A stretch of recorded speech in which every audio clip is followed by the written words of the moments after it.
Hi friends, எல்லாருக்கும் வணக்கம். இன்றைக்கி ஏபிசி மால்ட் எப்படி செய்கிறதுன்னு பார்க்கலாம் வாங்க. அதுக்கு தேவையான இன்க்ரீடியன்ஸ் எல்லாம் எடுத்து வச்சுக்கலாம். நான் இன்றைக்கி apple 300 gram, beetroot 300 gram, carrot 300 gram எடுத்துருக்கேங்க. ஒன்று எவ்வளோ அளவு எடுக்கிறீங்களோ அதே அளவில் 3 எடுத்துக்கலாம்.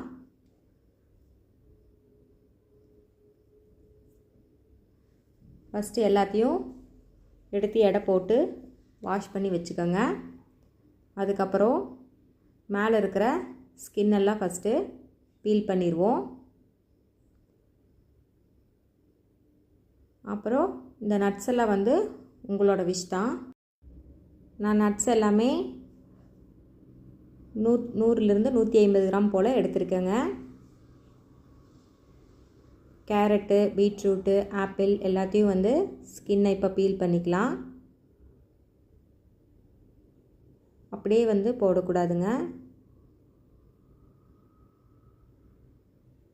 வெஜிடபிள்ஸ்லாம் நீங்கள் ஃப்ரெஷ்ஷாக வாங்கிட்டீங்க அப்படின்னா நம்மளுக்கு நல்லாயிருக்கும்.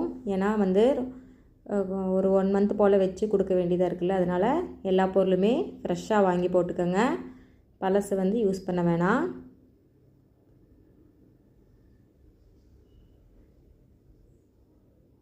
இது வந்து நீங்கள் செய்யறீங்க அப்படின்னா கொஞ்சம் வெயில் காலத்தில் செஞ்சு ஸ்டோர் பண்ணி வச்சுக்கோங்க.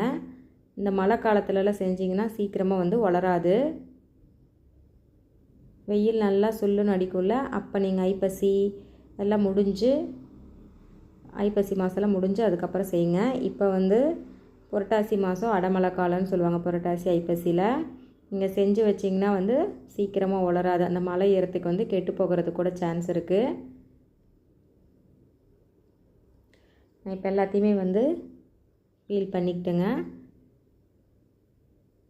பீட்ரூட் வந்து இந்த மாதிரி நல்லா கலராக இருக்கிறதா பார்த்து வாங்கிக்கோங்க.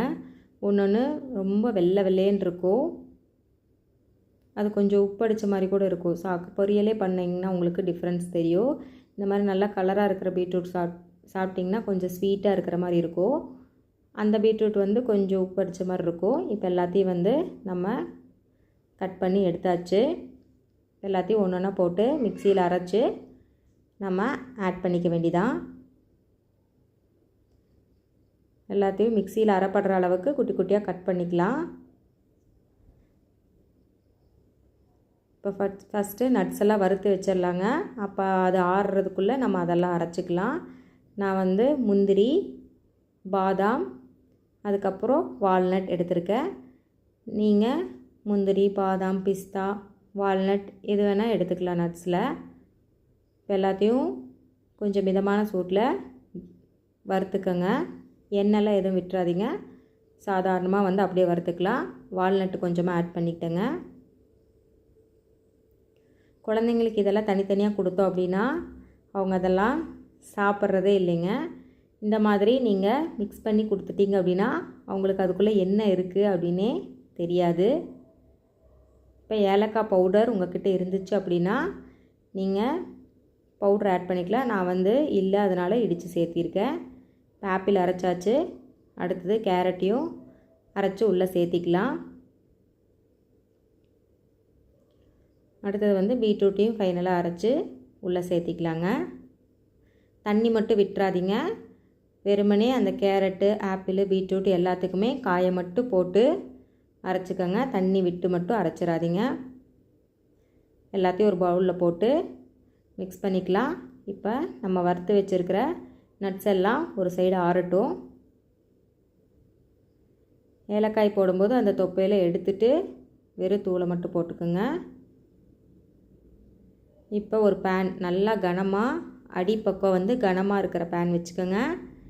இல்லை குக்கர் கூட, சில்வர் குக்கர் கூட வச்சுக்கலாம் நீங்கள். நான் இன்றைக்கி வந்து வடைச்சட்டியே வச்சுருக்கேன். நார்மல் வடைச்சட்டியில் வச்சிடாதீங்க, அடி பிடிச்சிரும் நம்மளுக்கு. இப்போ எல்லாத்தையும் போட்டு நல்லா கிண்டிக்கிட்டே இருக்கணுங்க. இதுதான் மெயின் டாஸ்க்கே. அதில் இருக்கிற தண்ணி பதம் எல்லாம் வற்றி நல்லா ட்ரை ஆகிற அளவுக்கு நம்ம வதக்கிக்கிட்டே இருக்கணும். நம்ம குழந்தைங்களுக்கு ஹார்லிக்ஸு பூஸ்ட்டு அந்த மாதிரியெல்லாம் கடையில் வாங்கி கொடுக்குறோம். வேறு நிறையா வந்துருச்சு ஹெல்த் ட்ரிங்க்ஸ்ன்னு சொல்லிட்டு.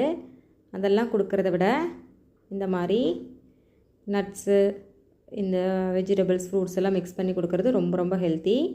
தண்ணி நல்லா ட்ரை ஆயிடுச்சான்னு பாருங்கள். பார்த்ததுக்கப்புறம் கடைசியாக வந்து நாட்டு சர்க்கரை சேர்த்திக்கலாம். இப்போ எல்லாமே 300 கிராம் காய் எடுத்ததுக்கு நீங்கள் 1/2 கிலோ நாட்டு சர்க்கரை சேர்த்தணும். நான் இப்போ 1/4 கிலோ அளவுக்கு தான் சேர்த்திருக்கேன். அப்புறம் பால் வந்து கலக்கும்போது வேணுன்னா கொஞ்சம் ஆட் பண்ணிக்கலாம். நம்ம போட்டு சர்க்கரை போட்டதுக்கப்புறம் நம்மளுக்கு கொஞ்சம் லைட்டாக தண்ணி விடும். அதனால் காயை வந்து வதக்கும் போதே நல்லா ட்ரையாக வதக்கிக்கணும். காயை வடைச்சட்டியில் ஒரு ஓரமாக இழுத்தீங்க அப்படின்னா நம்மளுக்கு தண்ணி காயிலிருந்து வெளியே லீக் ஆகாமல் இருந்துச்சு அப்படின்னா போதும். அதுதான் கரெக்டான பதம்னு அர்த்தம். அதுக்கப்புறம் தான் வந்து சுகர் ஆட் பண்ணணும். சுகர் ஆட் பண்ணோன்னே கலரே பாருங்கள் டோட்டலாக சேஞ்ச் ஆகிடுச்சு, நம்மளுக்கு டார்க் கலரில் மாறிடுச்சு. அப்புறம் இந்த சுகர் வந்து நல்லா அதோடு மிக்ஸ் ஆகி வதங்கட்டும். நம்ம டீ காஃபி அப்படின்னு குழந்தைங்களுக்கு கொடுத்து பழக்கிறத விட பாலில் 1 ஸ்பூன் இந்த ஏபிசி மால்ட் கலந்து கொடுங்க. ரொம்ப ரொம்ப ஹெல்த்தி. வதங்கினதுக்கப்புறம் ஏலக்காய் தூளை போட்டுடலாம். மேக்ஸிமம் அந்த மேலே இருக்கிற தொப்பையெல்லாம் எடுத்துருங்க. பவுடர் இருந்தால் பெட்டர், நீங்கள் பவுடர் கூட ஆட் பண்ணிக்கலாம். ஓரத்துலலாம் வந்து பிடிக்காமல் இப்படி எடுத்து விட்டு கிண்டிக்கிட்டே இருங்க. அதுக்கு தான் நான் சொன்னேன் கனமான பாத்திரம் வைக்கணுன்னு. லேசான பாத்திரம் வச்சிங்கன்னா வந்து நம்மளுக்கு இப்படி கிண்டும் போது வராது, கரெக்டாக அடி பிடிச்சிரும். பாருங்கள் சக்கரை போட்டு அது எல்லாமே ட்ரை ஆகிடுச்சு. உங்களுக்கு ஃபஸ்ட்டு இருந்ததுக்கும் இப்போ இருந்த பிக்குக்கும் உங்களுக்கு தெரியும். நல்லா அதுவும் வற்றி வந்துருச்சு. இந்த ஸ்டேஜில் தான் பாருங்கள் அப்படி இழுத்து பார்த்தீங்க அப்படின்னா நம்மளுக்கு கொஞ்சம் கூட தண்ணி லீக்கே ஆகக்கூடாது. நல்லா கிண்டிக்கிட்டே இருக்கணும். இது ஃபுல்லாக ப்ராசஸ் முடிகிறதுக்கு 1 மணி நேரம் ஆகுங்க. கடைசியாக நம்ம வறுத்து ஆற வச்சுருந்த அந்த நட்ஸ் எல்லாத்தையும் பவுட்ரு பண்ணி ஆட் பண்ணிக்கலாம். நல்லா ஃபைனாக பவுட்ரு பண்ணி ஆட் பண்ணிக்கோங்க. நல்லா கிண்டி விட்டுருங்க. இனிமேல் தான் கை விடாமல் கிண்டிக்கிட்டே இருக்கணும். கை வந்து வலிக்கும், இருந்தாலும் நம்ம ஃபேன் கடையே உட்காந்து அந்த சூட்டோட சூடாக நல்லா கிளறி விட்டுருணும். கட்டி சேராமல் நல்லா வந்து கரண்டி வச்சு கிண்டிக்கிட்டே இருக்கணுங்க. அதுக்கப்புறம் வெயிலில் நல்லா உலர்த்தி எடுத்து வச்சுருங்க, நம்மளுக்கு கெடாமல் இருக்கும். அப்படி உங்களுக்கு கூலிங்கான ஏரியாவில் நீங்கள் இருக்கீங்க அப்படின்னா ஃப்ரிட்ஜுக்குள்ளே வச்சுருக்கிறது பெட்ரு. சூடான பால் காய வச்சு 1 ஸ்பூன் ஏபிசி மால்ட் மட்டும் போட்டிங்கன்னா போதும். நாட்டு சர்க்கரை வேணுன்னா ஆட் பண்ணிக்கலாம். குழந்தைங்களுக்கு செஞ்சு கொடுத்தேன், சூப்பராக இருந்துச்சுன்னு சொன்னாங்க. நீங்களும் உங்கள் குழந்தைங்களுக்கு ஹெல்த்தியான ஹெல்த் ட்ரிங்க்ஸ் ரெடி பண்ணி கொடுங்க. தேங்க்யூ ஃபார் வாட்சிங்.